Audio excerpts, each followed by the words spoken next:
ikaw ay new creation. Nang ibig sabihin, meron kang identity ni Jesus.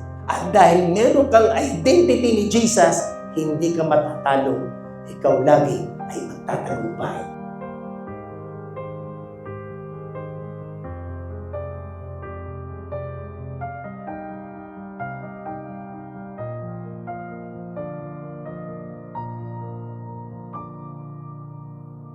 At dahil nagtagumpay si Jesus, ano ang sabi niya sa Matthew chapter 20? Ang ganda ng sinabi niya, all authority, all powers sa heaven at sa earth ay binigay na sa akin.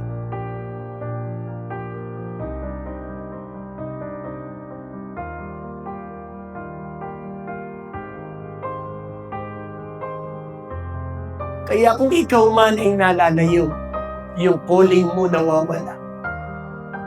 God is calling you this very moment. Anak, you have identity.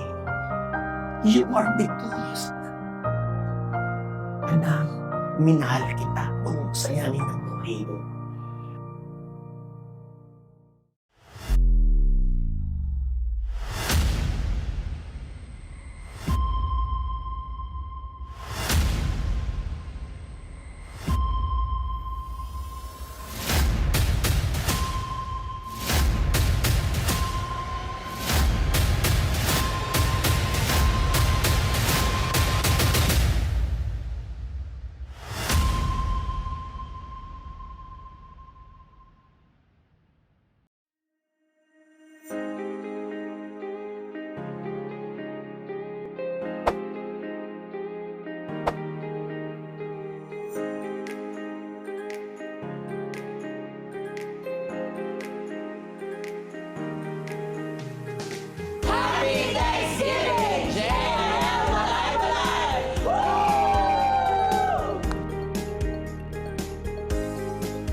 You are above the storms.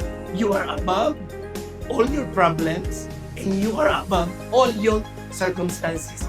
Kung saman ang naitabo sa imo karon, sinasabi ng Lord na ikaw ay powerful, meron kang identity na hindi katalunan, ikaw ay victorious.